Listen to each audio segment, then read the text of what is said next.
Suman TV ప్రేక్షకులకి నమస్తే. మనం చాలాసార్లు ఒక ల్యాండ్ కొనుక్కొనిపోయినప్పుడు కానీ, ఒక ఫ్లాట్ కొనుక్కొనిపోయినప్పుడు కానీ, ఫస్ట్ ఆఫ్ ఆల్ ముఖ్యంగా మిడిల్ క్లాస్ ఫ్యామిలీ వాళ్ళు, సాఫ్ట్వేర్ ఇంజనీర్లు, నెలకింత అని సంపాదించే ప్రతి ఒక్కరికి ఈఎంఐ ఉంటే బాగుండు అన్న ఆలోచన కంపల్సరీ వస్తుంది, రైట్?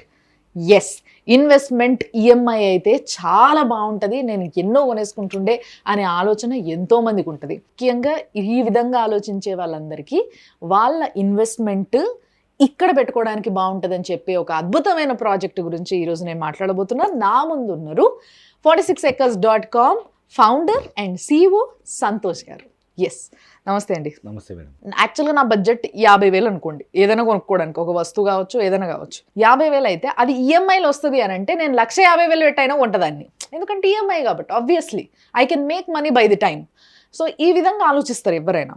సో దీనికోసము ఒక అద్భుతమైన ల్యాండ్ పైన ఇన్వెస్ట్ చేసేటప్పుడు, ఒక వస్తువు గురించి అట్లా ఆలోచించినప్పుడు, నేను ఒక ల్యాండ్ పైన ఇన్వెస్ట్ చేసేటప్పుడు రేటుతో పాటు దాని యొక్క వాల్యూ ఏ విధంగా రేపు పెరగబోతుంది, అది నా పిల్లలకి ఏ విధంగా పనికొస్తుంది అనేది ఆలోచిస్తారు. సో ఫస్ట్ లెట్స్ సే ఆ ల్యాండ్ ఎక్కడుంది, అసలు ఈఎంఐ ప్రాసెస్ అన్న ఆలోచన మీకు ఎందుకు వచ్చింది? ఇప్పుడు మనం డిస్కస్ చేసిన ప్రాజెక్ట్ పేరు మన ఊరు. ఇది మొత్తం 200 acres mega gated community DDCP approved project, RERA registered project.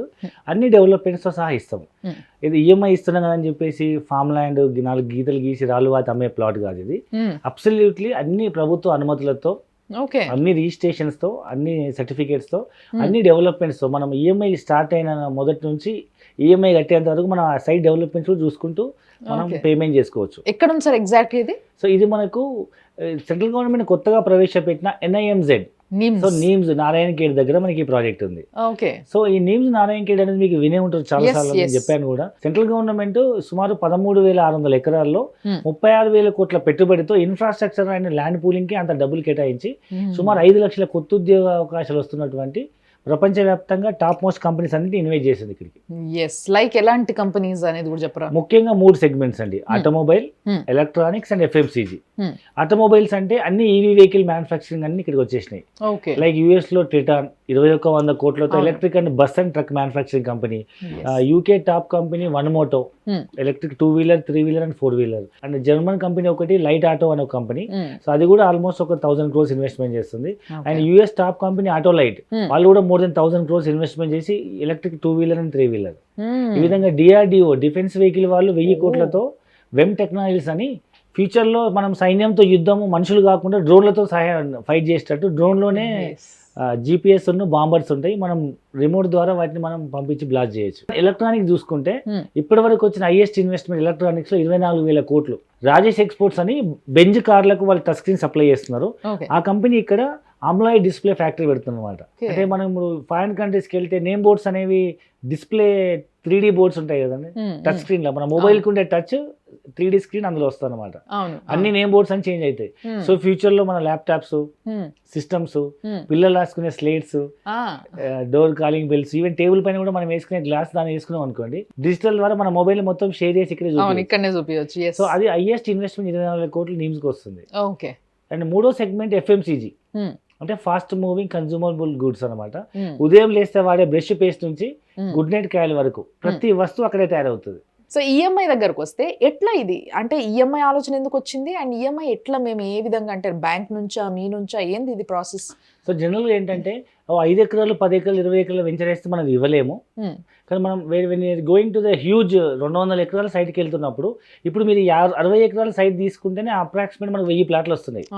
So మన భారతదేశంలో ఎక్కువ మట్టుకు సామాన్య మధ్యతరగతి వాళ్ళు, హయ్యర్ అప్పర్ మిడిల్ క్లాస్ వాళ్ళే ఎక్కువ ఉన్నారు కాబట్టి మనం అందరినీ పరిధిలోకి తీసుకోవాలనుకుంటే కొంతమంది లోన్ రావచ్చు, రాకపోవచ్చు, ఆల్రెడీ ఎగ్జిస్టింగ్ హోమ్ లోన్ ఉండి, లేకపోతే సిబిల్ ప్రాబ్లం అయ్యిండో, అలాంటి వాళ్ళని దృష్టిలో పెట్టుకొని ఇద్దరు wife and husband job, maximum Hyderabad లో జాబ్ చేసే వాళ్ళు బతకాలంటే ఇద్దరు భార్య భర్త ఏదో వర్క్ చేయాలి. సో ఒకరి ఇన్కమ్ ని మనం ఈఎంఐ కింద పెట్టుకుని చేసుకునే విధంగా, లేదా కొత్త కెరీర్ లో జాబ్ వచ్చిన వాళ్ళు, వాళ్ళకి ఏ లోన్స్ రావు, సో అంత ఫండ్ ఫుల్ చేయలేరు కాబట్టి మనం వాళ్ళని దృష్టిలో పెట్టుకొని, లేదా ఇంకొంతమంది ఒక ఇంట్లో 4-5 ఉంటారు, అందరూ పని చేస్తారు, బట్ వాళ్ళకి ఏ ఇన్కమ్ ప్రూఫ్ ఉండదు. సో అలాంటి వాళ్ళని దృష్టిలో పెట్టుకొని మనం ఈ ఈఎంఐ ఆప్షన్ స్టార్ట్ చేసినాం. మరి దీనికి ఇప్పుడు మామూలుగా బ్యాంకులో ఒకవేళ ఇట్లా లోన్ తీసుకున్నాం అనుకో, ఈఎంఐలు కడుతున్నాం అనుకో, దాంట్లో ప్రిన్సిపల్ అమౌంట్, ఇంట్రెస్ట్ ఇట్లా సపరేట్ అట్లా మీరు కూడా ఇంట్రెస్ట్ చేస్తున్నారా? అంటే ప్రజెంట్ మనం కోట్ చేసిన ప్రైస్ అయితే 6,000 రూపాయలు గజము, అంటే 5,750 రూపీస్ స్క్వేర్ యార్డ్. దీంట్లో మనము ఇంకా మళ్ళీ ఈస్టో వెస్టో నా కార్నర్ అయితే అప్రాక్సిమేట్ 6,000 అని చెప్పినాము. యాక్చువల్ ప్రైస్ అయితే 5,750. ఓకే. సో మనం ఈస్టో కార్నర్ ఇంకా అడిషనల్ చార్జెస్ ఏమైనా ఉంటే అది 6,000 రౌండ్ ఫిగర్ అవుతుంది అని చెప్పినాము, రిజిస్ట్రేషన్ అని కలుపుకొని. So 5,750 basic price. ఇది 2 years ఈఎంఐ. ఓకే. సో ఇక్కడ 150 గజాలు మినిమం సైజ్ అండి. ఇది కూడా మనం సామాన్య మధ్యతరగతి దృష్టిలో పెట్టుకుని పెట్టి 150 గజాలు ఇంటూ ఒక గజానికి 6,000 రూపాయలు వేసుకున్న 9 లక్షలు అవుతుంది. దీంట్లో 2 lakhs రూపీస్ ముందు డౌన్ పేమెంట్ కట్టాలి, బుకింగ్ అమౌంట్. మిగతా ఎవ్రీ మంత్. సో గజానికి 200 రూపాయలు చొప్పున, 150 గజాలకు నెలకి 30,000 రూపాయలు చొప్పున 24 months అనమాట. 2 years లో మిగతా డబ్బులు కట్టేసుకోవచ్చు. ఇప్పుడు చాలా మందికి మీరు చెప్పిన ప్రాసెస్ విన్న తర్వాత అరే అయితే మనం హ్యాపీగా కొనుక్కోవచ్చు అనే ఒక హోప్ వస్తుంది. ఇట్లాంటి వాళ్ళు ఏమేమి తీసుకురావాలి మీ దగ్గరికి, అంటే ఏమేమి కావాలి మీకు? లైక్ ఆధార్ కార్డ్ ఇట్లాంటివి ఏవో తీసుకుంటారు కదా, మీరు అట్లాంటివి ఏం పెట్టుకుంటారు? సో జనరల్గా మనం ప్రతి అప్లికేషన్కి మనం ఆధార్ కార్డ్ తీసుకుంటాము, పాన్ కార్డ్ తీసుకుంటాము, అండ్ మనం ఒక అగ్రిమెంట్ తీసుకుంటాము. లైక్ బుకింగ్ అమౌంట్ మీద అలాట్మెంట్ ఇస్తాము, అదే ప్లాట్ మనము ఒక ఈఎంఐ బుక్ ఇస్తాము. దాని మీద మనం ఎవ్రీ మంత్ మా కలెక్షన్ బాయ్స్ వస్తారు, అండ్ వాళ్ళే కలెక్షన్ గురించి కస్టమర్ బాధపడాల్సిన అవసరం లేదు. ఒక పర్టికులర్ డేట్కి చిట్టి కలెక్షన్ ఎట్లా వస్తారో అట్లా every month they will come to customer home, and వాళ్ళు చెప్పిన టైంకి వచ్చి కలెక్ట్ చేసుకుని రిసిప్ట్ ఇచ్చేసి వాళ్ళ బుక్లో ఎంట్రీ చేసిపోతారు. సో ఇప్పుడు రిజిస్ట్రేషన్ అనేది కంప్లీట్ గా మొత్తం పే చేసిన తర్వాతనే అవుతుందా సార్, లేకపోతే ఏమన్నా ముందు చేస్తారా? మొత్తం కంప్లీట్ అయిపోయినాక రిజిస్ట్రేషన్ అవుతుంది. కానీ మనం అప్పుడు ప్రైస్ మారినా మనం ఈ ప్రైస్కే ఇస్తాం. ఫర్ ఎగ్జాంపుల్ ఇప్పుడున్న మార్కెట్ కండిషన్ ప్రకారం మనం 6,000 అమ్ముతున్నాం గజము. రేపు 2 సంవత్సరాల తర్వాత 6,000 ఉంటుందని రూల్ ఏం లేదు కదా. రియల్ ఎస్టేట్ అంటేనే పెరుగుతుంది. అదే మా దగ్గర ఉన్న పెరుగుతుంది, మీ దగ్గర ఉన్న పెరుగుతుంది. సో ఈ 6,000 ఏమో డబుల్ అయ్యే అవకాశం ఉండొచ్చు, అట్లీస్ట్ 50% అన్నా పెరిగి 9,000 10,000 అయ్యే అవకాశం కూడా ఉండొచ్చు. తిరిగి మనం 6,000 గజంతోనే రిజిస్ట్రేషన్ చేస్తాం. ఫైనల్లీ మీరు ఎంత టీవీలో కనిపించి చెప్పినా గానీ మాకేంది సార్ గ్యారంటీ, మీకు సగం పైసలు కట్టిన తర్వాత మీరు ఎక్కడికైనా దొరకకుండా పోతే ఎట్లా? ఎందుకంటే ఇట్లాంటి మాఫియా చాలా జరుగుతుంది బయట. మీరు ఎట్లా అని నేను అంటలే, బట్ చూసే వాళ్ళకి వచ్చే డౌట్స్ ఇవి కాబట్టి నేను అడుగుతున్నా. సో ఈ సగం కట్టిన తర్వాత మీరు రిజిస్ట్రేషన్ చేసుకోవాలనుకున్నా అప్పుడు 1 year ఈఎంఐ ఆప్షన్ కూడా ఉంది. 1 year మీరు కట్టి మిగతా 1 year బ్యాలెన్స్ కూడా కట్టండి, దానికి అప్పుడు రిజిస్ట్రేషన్ చేసేస్తాము. సో అప్పుడు మీకు ఇంట్రెస్ట్ రేట్ కూడా తగ్గుతుంది. ఇప్పుడు మనం అమ్ముతుంది 5,750 కదా, 5,000 రూపీస్కి రిజిస్ట్రేషన్ చేస్తాం 1 year ఈఎంఐ అయితే. వెరీ నైస్ సార్, నిజంగా చాలా మంచిది. అండ్ మీరు అన్నట్టుగా ప్రతి ఒక్కరికి ఒక ఆశ ఉంటుంది, కొనుక్కోవాలి, ఇన్వెస్ట్ చేయాలి, ఎక్కడో ఒక దగ్గర జాగ్ కొని ఉండాలి. ఇప్పుడు ఎంతమంది జోకులు చేసుకుంటారు ఇట్లా, దోస్తులు అందరూ కలిసి అరే మా అయ్య అప్పుడే ఆడ కొని ఉంటేలే, ల్యాండ్ మస్తు వాల్యూ అయిపోయింది, ఒక ఎకరం ఆడ కొని పడేసి ఉంటే బాగుండు ఊరవతల అనుకోకుండా అని చెప్పి చాలా మంది మాట్లాడుకుంటారు. సో అదే మళ్ళా జరిగే అవకాశం చాలా ఉంది. కాబట్టి ఇలాంటి ఏరియాస్లో ముఖ్యంగా ఫ్యూచర్లో బాగా డెవలప్ అవ్వబోతున్న ఏరియాస్లో కొనుక్కోవాలి అన్న ఆలోచన ఇప్పుడు అందరిలో వచ్చింది. కాబట్టి అది ఎవరైనా కానీ, ఇందాక సార్ మీరు చెప్పిన ఎగ్జాంపుల్ నాకు బాగా నచ్చింది.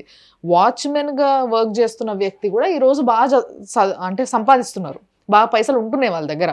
సో వాళ్ళు కూడా నారాజ్ కాకుండా ఒక మంచి ప్రాజెక్ట్ అంటే thank you so much for this. Thanks a lot. Thank you.